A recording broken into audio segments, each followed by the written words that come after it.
Hello friends, मैं कंचन आपका अपने चैनल पे बहुत-बहुत स्वागत करती हूँ और आज हम अध्ययन करने जा रहे हैं क्लास 7 के एनसीईआरटी का लेसन नंबर 7। तो आज हम इसमें पढ़ेंगे मानवीय पर्यावरण, उनकी बस्तियाँ, परिवहन एवं संचार। तो इसमें हम देखेंगे कि मानवीय पर्यावरण में उनकी बस्तियाँ किस प्रकार की हैं, किन कारकों द्वारा बस्तियों का निर्धारण किया गया है व किन-किन स्थानों पे विशेष प्रकार की बस्तियाँ हमें देखने को मिल रही हैं। परिवहन क्या है, किस प्रकार इसका विकास की आवश्यकता पड़ी, परिवहन के कितने साधन हैं, कौन-कौन से साधन प्रयोग किए जाते हैं और संचार का विकास कब हुआ, कैसे प्रारंभिक मानव ने संचार का प्रयोग करना शुरू किया और वर्तमान समय में आकर के कितने संचार के माध्यम हैं, कितने संचार के साधनों का प्रयोग किया जा रहा है। तो इन सब के बारे में हम पढ़ेंगे। तो आइए हम स्टार्ट करते हैं। देखिए, पहले हम लोग देखे हैं कि जो प्रारंभिक मानव था उसके भोजन, वस्त्र और आवास के लिए पूर्ण रूप से क्या था, प्रकृति पे निर्भर था। लेकिन जैसे-जैसे उसने अपने कौशल का विकास किया, उसमें ज्ञान क्षमता बढ़ी, तो उसने धीरे-धीरे पर्यावरण में हस्तक्षेप भी करना शुरू किया और पर्यावरणीय चीज़ों का प्रयोग करके और उन्नत किस्म के सामग्रियों का, वस्तुओं का उत्पादन किया अपने उपयोग के लिए, या फिर उन्हीं वस्तुओं का प्रयोग करके अपने घर बनाने के लिए यातायात एवं संचार के बेहतर साधनों के विकास करने के लिए उन सब का प्रयोग किया। आइए हम इसमें देखते हैं कि उसमें कैसे किस प्रकार से वो अपने आवास के वातावरण को अपने अनुकूल बनाया। यानी वातावरण तो पहले से भी था, लेकिन उसमें ज्ञान क्षमता उतनी उसकी नहीं थी या उसकी बौद्धिक क्षमता नहीं थी, तो वो उतना पर्यावरण में हस्तक्षेप नहीं करता था या उसे नहीं प्रभावित करता था। लेकिन जैसे-जैसे उसका बौद्धिक क्षमता का विकास हुआ, फिर वो धीरे-धीरे उसमें अपने अनुकूल बस्तियाँ बनाई, परिवहन के साधन बनाए, संचार के एक से एक उन्नत किस्म के साधन बनाए। तो आइए सबसे पहले हम बस्तियाँ देखते हैं, क्या होती हैं बस्तियाँ। देखिए, बस्तियाँ वे स्थान है जहाँ लोग अपने लिए घर बनाते हैं। प्रारंभिक मनुष्य वृक्षों एवं गुफाओं में निवास करते थे। यानी एक तरह से कह सकते हैं कि जो गुफाएं थी, जो वृक्ष के नीचे या फिर कुछ लोग ऊपर रहते थे, वही उनकी बस्तियां थी। जब उन्होंने फसलें उगाना आरंभ किया, जब उसने कृषि कार्य प्रारंभ किया, तो उनके लिए एक जगह अस्थायी घर बनाना आवश्यक हो गया। वो बस्तियों का विकास नदी घाटियों के निकट हुआ, क्योंकि वहां पर्याप्त मात्रा में जल उपलब्ध था एवं भूमि भी उपजाऊ थी। तो सबसे पहले जल की ही लोग तलाश करते हैं कि वहां पे हम निवास करें। तो फिर इसके साथ साथ क्या किया, वहां पे उन्हें उपजाऊ भूमि भी मिल गया। उपजाऊ भूमि मिला तो फिर कृषि कार्य भी उनका उन्नत हो गया। फिर व्यापार, वाणिज्य एवं विनिर्माण के विकास के साथ साथ ही मानव बस्तियां बड़ी होती गईं। यानी जिस प्रकार से फिर कृषि से व्यापार बढ़ा, वाणिज्य, उन्नत प्रकार की जितनी अर्थव्यवस्थाएं आती गई, तो उसी तरह से बस्तियों का आकार भी बढ़ता गया। नदी घाटी के निकट बस्ती पनपने लगी एवं सभ्यता का विकास हुआ। हम सिंधु घाटी सभ्यता या टिग्रिस, नील, हुआंगहो नदी घाटियों में विभिन्न प्रकार की सभ्यताएं हमें देखने को मिलती हैं, विकसित हुई हैं। क्योंकि सबसे पहले जो भी हमें प्राचीन सभ्यताएं देखने को मिलती हैं, वो सारे के सारे नदी घाटियों में ही विकसित हुई हैं। उसका कारण वही है कि जल व उपजाऊ मृदा। देखिए, जो बस्तियां होती हैं कई प्रकार की होती हैं। एक तो अस्थाई है, एक अस्थाई भी हो सकती हैं।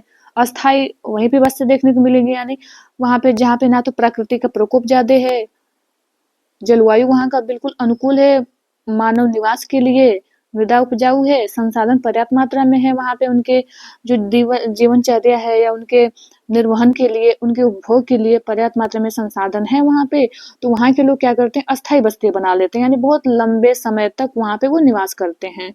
और अस्थायी बस्तियां हमें वहाँ देखने को मिलती हैं जहाँ पे जलवायु अनुकूल नहीं है, बाढ़ की समस्या है, कभी भूकंप आया, कभी सुनामी आ गई, कभी बाढ़ आ गया, कभी सूखा ही पड़ गया। तो ऐसे अकाल की दृष्टि जब वहां पे पड़ता है या फिर इस प्रकार की स्थितियां उत्पन्न होती है, तो लोग वहां पे उसे छोड़ करके दूसरे स्थान पे फिर चले जाते हैं। तो उस प्रकार से बस्तियों को हम कह सकते हैं कि अस्थायी बस्तियां हैं। पुनः जब उस स्थान पे अनुकूल मौसम होता है, अनुकूल स्थितियां होती हैं, तो लोग फिर वापस आकर के वहां पे अपना निर्वहन करते हैं। देखिए, यहाँ दिया है कि जो बस्तियां कुछ समय के लिए बनाई जाती हैं उन्हें हम अस्थायी बस्तियां कहते हैं। जैसे घने जंगलों, गर्म एवं ठंडे रेगिस्तानों, पर्वतों के निवासी अक्सर अस्थायी बस्तियों में रहते हैं, क्योंकि जैसे जैसे पर्वतों पे हैं ठंड की मात्रा बहुत अधिक बढ़ी, तो फिर क्या करते हैं, वो नीचे वाले क्षेत्र में उतर आते हैं। वे आखेट, संग्रहण, स्थानांतरित कृषि एवं ऋतु प्रवास करते रहते हैं। ऋतु प्रवास यानी लोग क्या करते हैं, ऋतु के अनुसार अपना स्थान, अपना निवास स्थान, अपनी बस्तियां बदलते रहते हैं, इसे कहते हैं ऋतु प्रवास। यानी जो पर्वतीय क्षेत्र के लोग हैं, बहुत अधिक सर्द ऋतु आती है तो फिर नीचे की तरफ घाटियों में उतर आते हैं, फिर पुनः जब ग्रीष्म ऋतु आती है तो पुनः ऊपर की तरफ फिर वो बढ़ जाते हैं। तो वहाँ पे हमें अस्थायी बस्तियाँ देखने को मिलेंगी और इसे हम ऋतु प्रवास कहते हैं। देखिए, यद्यपि अधिकांश बस्तियाँ आज अस्थायी बस्तियाँ हैं, इन बस्तियों में लोग रहने के लिए घर बनाते हैं। यानी वर्तमान समय में जो भी प्राकृतिक आपदाएँ हैं, मनुष्य ने अपने ज्ञान के प्रयोग द्वारा कुछ कम कर दिया है, तो कम करने की वजह से लोग अस्थायी बस्तियों का अब बनाने लगे हैं। आगे देखते हैं, यहाँ पे देखिए ऋतु प्रवास दिया गया है। ऋतु प्रवास यानी लोगों के मौसमी आवागमन को हम क्या कहते हैं? ऋतु प्रवास कहते हैं। जो लोग पशु पालते हैं वे मौसम में परिवर्तन के अनुसार नए चारागाहों की खोज में निकल जाते हैं। ये करते हैं ऋतु प्रवास। देखिए यहाँ पे एक संवाद दिया गया है, आइए इसको पढ़ते हैं। देखिए इसमें दिया है कि मैरी का जन्मदिन था। केक काटने के लिए वहां अपने मित्रों के साथ गुरप्रीत की प्रतीक्षा कर रही थी। आखिरकार थकी खांसती हाँफती हुई गुरप्रीत वहां पहुंची। उसने बताया कि अत्यधिक यातायात जाम था। मैरी की माँ मिसेज थॉमस ने गुरप्रीत की पीठ थपथपाकर गहरी सांस भरी। ओह, हमारे शहर में बहुत प्रदूषण है। प्रसाद हाल ही में गांव से आया था। उसने पूछा, शहर में इतना प्रदूषण तथा यातायात जाम क्यों होता है? शहरों में बढ़ती आबादी के कारण दिन प्रतिदिन वाहनों की संख्या बढ़ती जा रही है। मैरी के पिता मिस्टर थॉमस ने कहा। मैरी ने पूछा, तब लोग शहर क्यों आते हैं? इसकी माँ ने उत्तर दिया, वे यहाँ नौकरी, बेहतर शिक्षा व चिकित्सकीय सुविधाओं की तलाश में आते हैं। मैरी ने फिर पूछा, यदि इतनी अधिक संख्या में लोग शहर में आते रहेंगे तो ये सारे लोग कहाँ रहेंगे? मिसेस थॉमस ने कहा, यही कारण है कि अत्यधिक जनसंख्या में गंदी बस्तियां एवं अवैध कब्जे वाली बस्तियां दिखाई देती हैं, जहां लोग भीड़ भाड़ एवं अस्वास्थ्यकारी परिस्थितियों में रहते हैं। शहरों में जल, विद्युत की कमी एक सामान्य समस्या है। प्रसाद ने कहा कि हमारे गांव में बड़े सिनेमाघर, अच्छी सुविधाओं वाले स्कूल एवं अच्छे अस्पताल नहीं है, लेकिन हमारे यहाँ बहुत सारी खुली भूमि है, सांस लेने के लिए ताजी हवा मिलती है। जब मेरे दादाजी बीमार थे तो उनको शहर के अस्पताल में लाना पड़ा था। यहाँ पे ये बताने का प्रयास किया गया है इस संवाद में कि यहाँ पे दो चीजों को दिखाया गया है, बस्तियों के रूप को, दो भिन्न प्रकार के। जैसे एक प्रकार से ग्रामीण बस्तियां और शहरी बस्तियां। जैसे हम एक तो अस्थाई पढ़े हैं, अस्थाई व अस्थाई। लेकिन विकास के इस दौर में हम देखें तो हमें ग्रामीण बस्तियां व शहरी बस्तियां देखने को मिल जाती हैं। ग्रामीण बस्तियां यानी जो गाँवों में अविकसित क्षेत्रों में देखने को मिलेगा, और शहरी बस्तियां हमें बड़े बड़े शहरों में देखने को मिलती हैं। यहाँ गांव ग्रामीण बस्ती होती है, जहाँ लोग कृषि, मत्स्य पालन, वानिकी, दस्तकारी एवं पशुपालन संबंधी कार्य करते हैं। और ग्रामीण बस्ती सघन या प्रकीर्ण हो सकती है। सघन बस्तियों में घर पास पास बने होते हैं। वो प्रकीर्ण बस्तियों में क्या होगा, लोगों के घर क्या होंगे, दूर दूर फैले होते हैं, दूर दूर विस्तृत होते हैं। इस प्रकार की बस्तियां मुख्यतः हमें पहाड़ी क्षेत्रों यानी प्रकीर्ण यानी जो विरल बस्तियां हैं, इस प्रकार की बस्तियां हमें पहाड़ी क्षेत्रों में, घने जंगलों में, वो जहाँ पे अति विषम जलवायु वाले क्षेत्र है वहां पे देखने को मिल जाएंगे। और जो ग्रामीण क्षेत्र के लोग होते हैं वो अपने पर्यावरण के अनुकूल घर बनाते हैं। अत्यधिक वर्षा वाले क्षेत्रों में ढाल वाली छत बनाते हैं, और जिन स्थानों में वर्षा समय के अनुसार बदलती है उस प्रकार से अपने घरों का भी वो थोड़ा बदलाव करते हैं। देखिए यहाँ पे दिया प्रकृति बस्ती का उदाहरण दिया है चित्र में, और यहाँ पे सघन बस्ती को दिखाया है। जैसे शहरों में इतनी सघन, इतनी पास पास हमें मकान घर देखने को मिल रहे हैं, और ये जैसे हो गया एक पहाड़ी क्षेत्र में पर्वतीय घाटियां, इसमें कितने दूर दूर बिखरे हुए हमें घर देखने को मिल रहे हैं। देखिए जल का जमाव होता है, वहाँ ऊंचे प्लेटफॉर्म अथवा सिल्ट पर घर बनाए जाते हैं। यानी अब जहाँ जल का जमाव होगा वहाँ लोग क्या करते हैं कि ऊंचे वो लकड़ी का या खंभों का प्रयोग करके वहाँ पे ऊंचाई पे घर बनाते हैं। और जो गर्म जलवायु वाले क्षेत्रों में लोग रहते हैं उसमें मिट्टी की मोटी दीवार वाले घर बनाए जाते हैं, जिनमें छतें फूस की यानी घास फूस की बनी होती हैं। स्थानीय सामग्री वो प्रयोग करते हैं, जैसे पत्थर, पंख, चिकनी मिट्टी, तृण यानी वही घास का उपयोग करके अपने घर बनाते हैं। और इन ऐसे घर जो होते हैं गर्मियों में काफी अनुकूल या शीतलन प्रदान करते हैं, ठंडे होते हैं। देखिए नगरीय बस्तियों में, नगर छोटे एवं शहर उनसे बड़ी बस्तियां होती हैं। नगरीय क्षेत्रों में लोग क्या करते हैं, लोग निर्माण, व्यापार एवं सेवा क्षेत्रों में कार्यरत होते हैं। ऐसे तो हमें ग्रामीण क्षेत्र में इतने हमें सेवा क्षेत्र या व्यापार या इतने सारे व्यवस्थाएं नहीं देखने को मिलती हैं।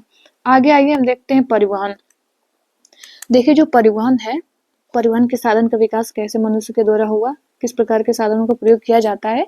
देखिए इसमें दिया है परिवहन लोगों एवं सामान के आवागमन के साधन होते हैं। लोगों को एक स्थान से दूसरे स्थान पे पहुंचाएंगे वो सामानों को। पुराने समय में अधिक दूरी की यात्रा करने में अत्यधिक समय लग जाता था क्योंकि परिवहन के साधन होते नहीं थे उन्नत किस्म के। उस समय लोग क्या करते थे, पैदल चलते थे और अपने सामान ढोने के लिए पशुओं का उपयोग करते थे। पहिए की जब से खोज हुई तो उसने परिवहन को आसान बना दिया। समय के साथ परिवहन के विभिन्न साधनों का विकास होता गया, लेकिन आज भी लोग परिवहन के लिए पशुओं का उपयोग करते हैं। लेकिन करते तो हैं, लेकिन कहाँ करते हैं? बहुत सारे ऐसे, जैसे कि कृषि क्षेत्र में, ग्रामीण क्षेत्रों में किया जाता है, पर्वतीय क्षेत्रों में, वहाँ पे परिवहन साधनों को प्रयोग नहीं किया जा सकता है। काफ़ी मतलब ढलान बहुत अधिक होता है, तो ढलान बहुत अधिक होने की वजह से वहाँ पे जो जानवर होते हैं उनसे बोझ ढुवाए जाते हैं। देखिए, हमारे देश में सामान्यतः गधे, खच्चर, बैल एवं ऊँट का प्रयोग रेगिस्तान में किया जाता है क्योंकि ऊँट ही वहाँ पे उस प्रकार की जलवायु के लिए क्या है, अनुकूल है। वहाँ पे उसके जो पैर होते हैं गद्देदार होते हैं रेगिस्तान में, वो ऊँट ही चल सकते हैं। देखिए आगे दिया है कि दक्षिण अफ्रीका के एंडीज पर्वत। देखिए यहाँ पे अफ्रीका नहीं रहेगा, यहाँ पे ये हो जाएगा आपका दक्षिण अमेरिका। यानी दक्षिण अमेरिका में लामा एक जानवर होते हैं, लामा का उपयोग किया जाता है वहाँ पे उनको बोझ ढोने के लिए, क्योंकि वो लामा ही वहाँ पे उसके लिए अनुकूल है। और तिब्बत में हम देखें तो याक का उपयोग किया जाता है, तिब्बत वाले क्षेत्र में याक का उपयोग किया जाएगा। देखिए जो दक्षिण अमेरिका है, दक्षिण अमेरिका ये इसी में एंडीज पर्वतमाला स्थित है और ये विश्व की सबसे लंबी पर्वत श्रृंखला भी है। देखिए प्रारंभ में अन्य देशों के व्यापारियों को भारत पहुंचने में अनेक महीने लग जाते थे। क्यों? क्योंकि उस समय उतने परिवहन के उन्नत साधन नहीं थे। ये समुद्री मार्ग से या थलीय मार्ग से आते थे। और वर्तमान समय में देखा जाए तो हवाई यात्रा ने परिवहन को द्रुत बना दिया है। इसके द्वारा महाद्वीपों को हम कुछ घंटों में उनकी दूरी तय करके एक महाद्वीप से दूसरे महाद्वीप पे हम पहुंच सकते हैं। इस प्रकार देखें तो इस प्रकार परिवहन के आधुनिक साधन समय एवं ऊर्जा की बचत करते हैं। जितने भी उन्नत साधन आते गए परिवहन में, उतने हमें दूरी तो वही रही, लेकिन समय घट गया उसकी तीव्रता के कारण। आइए आगे देखते हैं। यहाँ देखिए दिया है कि परिवहन के 4 मुख्य साधन हैं: सड़क मार्ग, रेल मार्ग, जल मार्ग व वायु मार्ग। यहाँ देखिए दिया है तथ्य कि भारत में अनेक राष्ट्रीय एवं राज्य राजमार्ग हैं। भारत में एक्सप्रेसवे का निर्माण नवीनतम है। स्वर्ण चतुर्भुजीय महामार्ग, इसमें हमें देखने को मिलेंगे 4 महानगरों को ये जोड़ा हुआ है। देखिए यहाँ पे दिया है दिल्ली, मुंबई, चेन्नई और कोलकाता का जो स्वर्णिम चतुर्भुजीय महामार्ग है, ये इन 4 महानगरों को जोड़ता है। आइए सड़क मार्ग के बारे में जानते हैं। देखिए सड़क मार्ग कम दूरी यातायात के सबसे अधिक उपयोग किए जाने वाले मार्ग सड़क मार्ग, यानी कम दूरी का हमें यात्रा करना है तो हम सड़क मार्ग द्वारा ही जाते हैं। इसमें सड़कें होती हैं, कुछ पक्की सड़कें होती हैं, कुछ कच्ची सड़कें होती हैं। मैदानी क्षेत्रों में सड़कों का घना जाल बिछा है। क्यों? क्योंकि वहां का धरातल जो है बिल्कुल समतल है। मरुस्थलों, वनों एवं ऊंचे पर्वतों जैसे स्थानों पर भी सड़कें बनी हुई होती हैं। बहुत कठिनाई से उनको बनाया जाता है। हिमालय पर्वत पर मनाली लेह राजमार्ग विश्व के सबसे ऊंचे सड़क मार्गों में से एक है। भूमिगत सड़कों को क्या कहते हैं? भूमिगत मार्ग सबवे कहते हैं। और इसमें देखिए फ्लाईओवर उत्थित संरचनाओं के ऊपर बनाए जाते हैं। फ्लाईओवर वहां पे बनाए जाते हैं। यहाँ पे दिखाइए पक्की सड़कों का उदाहरण दिया है। इस चित्र में हम कच्ची सड़कें देख सकते हैं। देखिए हमें पक्की सड़कें अधिकांशतः शहरों में देखने को मिलेंगे, वह कच्ची सड़कें हमें ग्रामीण क्षेत्रों में देखने को मिल जाएंगे। आइए अब हम रेल मार्ग का अध्ययन करते हैं। देखिए रेल मार्ग के द्वारा तीव्रता से हम कम खर्च में हम लोगों का आवागमन एवं भारी सामान ढोने का कार्य होता है। यानी कम समय में ही और भारी सामानों का ये एक स्थान से दूसरे स्थान पे परिवहन इनका किया जा सकता है। जब से वाष्प इंजन का खोज हुआ एवं औद्योगिक क्रांति ने क्या किया, रेल परिवहन के तीव्र विकास में सहायता की। आगे दिया है डीजल एवं विद्युत इंजनों ने व्यापक रूप से वाष्प के इंजनों का स्थान ले लिया है। सुपरफास्ट जो रेलगाड़ियां वर्तमान समय में चल रही हैं, सुपरफास्ट रेलगाड़ियों से परिवहन की गति और तीव्र हो गई है, यानी तीव्रता और बढ़ गई है सुपरफास्ट रेलगाड़ियों की वजह से। मैदानी भागों में रेल मार्गों का जाल व्यापक रूप से फैला हुआ है। उन्नत प्रौद्योगिकी कौशल से दुर्गम पहाड़ी क्षेत्रों में भी रेल मार्ग बनाना संभव हो गया है, लेकिन इनकी संख्या काफी कम है। भारतीय रेल मार्गों का जाल भली भांति विकसित है और ये एशिया में सबसे बड़ा है। एशिया में जो भी भारतीय रेल मार्गों का जो जाल हमें दिखाई देता है वो एशिया में सबसे बड़ा कह सकते हैं कि जो रेल मार्गों का जाल है सबसे बड़ा है। देखिए यहाँ दिया है कि जाइनिंग से लहासा के बीच चलने वाली रेलगाड़ी समुद्र तल से 4000 मीटर की ऊंचाई पे चलती है और जिसका सबसे ऊंचा बिंदु है ये समुद्र तल से कितना है 5072 मीटर 5072 मीटर की ऊंचाई पे है ये इसका ऊंचा बिंदु। आइए आगे देखते हैं। देखिए यहाँ दिया है ये मुख्य बिंदु है, मुख्य तथ्य है ध्यान रखने योग्य कि जो ट्रांस साइबेरियन रेल मार्ग है ये विश्व में सबसे लंबा रेल मार्ग है। ये पश्चिम में रूस में सेंट पीटर्सबर्ग से प्रारंभ होकर के प्रशांत महासागर जो तट है उस पे स्थित व्लादिवोस्तोक ये एक शहर है रूस का, यहाँ तक देखने को मिलता है। देखिए ये रूस रेल मार्ग इसमें आसपास तो दिख नहीं रहा है, इसे छोड़ देते हैं। तो ये बस याद रखिए इसमें कि ट्रांस साइबेरियन रेल मार्ग जो है विश्व का सबसे लंबा रेल मार्ग है। वो पश्चिम में ये रूस में ही सेंट पीटर्सबर्ग से पूर्व में व्लादिवोस्तोक तक ये जोड़ता है। आगे देखिए जलमार्ग। देखिए जलमार्ग में क्या है, हमने बहुत से आगे पढ़े हैं परिवहन के साधन जैसे स्थल मार्ग पढ़े हैं, रेल मार्ग पढ़े हैं। तो आइए अब जल मार्ग देखते हैं। देखिए अधिक दूरी में भारी एवं बड़े आकार वाले सामानों को ढोने के लिए जल मार्ग सबसे साधन सस्ता है, यानी सबसे सस्ता साधन है, यानी रेल मार्ग से भी सस्ता पड़ जाता है। इससे बहुत दूर तक हमें किसी भी भारी वस्तु का व्यापार करना है तो जल मार्ग काफी सस्ता होता है, कम खर्च में हम उस सामान का ढुलाई के लिए प्रयोग कर सकते हैं। देखिए इसमें दिया है कि ये मुख्यतः दो प्रकार के होते हैं, जल मार्ग द्वारा भी दो प्रकार के हम कहेंगे परिवहन व्यापार किया जाता है। इसमें एक है अंतर्देशीय जल मार्ग एवं एक है समुद्री मार्ग। तो अंतर्देशीय जल मार्ग क्या हो जाएगा, अंतर्देशीय जल मार्ग का कार्य ये है कि अपने देश के अंदर जल का प्रयोग करके हम व्यापार करते हैं या फिर यातायात करते हैं। तो ये हो गया अंतर्देशीय जल मार्ग। एक है समुद्री मार्ग, इसमें बड़े बड़े महासागरों में हम यात्रा करके एक देश से दूसरे देशों के मध्य भी हम क्या करते हैं, यात्राएं करते हैं, सामानों का आदान प्रदान करते हैं। इंपोर्ट एक्सपोर्ट हमें समुद्री मार्गों द्वारा देखने को मिल जाएगा। जो सामान हमारे देश में नहीं है या जो सामान हमारे देश में किसी अन्य देश में नहीं है तो वहां पे उसकी मांग है, तो इस तरह से समुद्री मार्गों द्वारा पहुंचाया जाता है जो कि काफी सस्ता होता है। इसमें दिया है कि नाव्य नदियों जो मैंने नवगम्य है और झीलों का उपयोग अंतर्देशीय जलमार्ग के लिए होता है, यानी देश के आंतरिक भागों में इनका प्रयोग करके हम देखते हैं तो जलमार्ग का प्रयोग करके इनके द्वारा हम सामानों का आदान प्रदान करते हैं, एक स्थान से दूसरे स्थान पे यात्राएं करते हैं। महत्वपूर्ण अंतर्देशीय जलमार्ग इसमें देखिए दिया है, पहला हो गया आपका गंगा ब्रह्मपुत्र नदी तंत्र, ये भी अंतर्देशीय जलमार्ग का महत्वपूर्ण एक इसका स्थान है। उत्तरी अमेरिका में हम देखें तो जो ग्रेट लेक है एवं अफ्रीका में नील नदी, ये सारे जो नदियां होती हैं उसमें जो झीलें होती हैं ये किसी भी महाद्वीप में हो सकती हैं, किसी भी देश के अंदर हो सकती हैं, तो वो उस देश का अंतर्देशीय जलमार्ग प्रस्तुत करता है। आगे देखिए समुद्री एवं महासागरीय मार्गों का उपयोग सामान्यतः व्यापारिक माल एवं सामान को एक देश से दूसरे देश में पहुंचाने के लिए क्या करते हैं, ये मार्ग पत्तनों से जुड़े होते हैं। विश्व के कुछ महत्वपूर्ण पत्तन है, जैसे एशिया में हम देखें तो सिंगापुर महत्वपूर्ण पत्तन है, मुंबई है। उत्तरी अमेरिका में देखें तो न्यूयॉर्क जो कि विश्व का सबसे बड़ा पत्तन है एवं लॉस एंजल्स। फिर दक्षिण अमेरिका में हमें रियो डी जेनेरियो देखने को मिलेगा, ये भी महत्वपूर्ण पत्तन है। ये रियो डी जेनेरियो जो हमें ब्राजील में देखने को मिल जाएगा दक्षिण अमेरिका में। फिर अफ्रीका में डरबन व केप टाउन। ऑस्ट्रेलिया में देखें तो ऑस्ट्रेलिया की बात करें तो इसमें सिडनी महत्वपूर्ण है। यूरोप में लंदन जो आप सब लोग जानते होंगे, ये सारे महत्वपूर्ण पत्तन है या आप कह सकते हैं बंदरगाह है। आइए आगे देखते हैं हम वायुमार्ग। देखिए वायुमार्ग दिया है कि 20वीं सदी के आरंभ में विकसित यह परिवहन का सबसे तीव्र मार्ग है, यानी ये 20वीं शताब्दी की देन है वायुमार्ग का, क्योंकि इसमें बहुत उन्नत किस्म की तकनीकी चाहिए। जैसे जैसे मानव की बौद्धिक क्षमता बढ़ती गई, वो नए नए आविष्कार किया तो वायुमार्ग का फिर आविष्कार हुआ और वायुमार्ग का प्रयोग आज हम वर्तमान में करते हैं किसी भी एक देश से दूसरे देश में यात्रा करने के लिए या बहुत लंबी दूरी को तय करने के लिए। आगे दिया है कि ईंधन की लागत अधिक होने के कारण ये जो सर्वाधिक महंगा साधन है।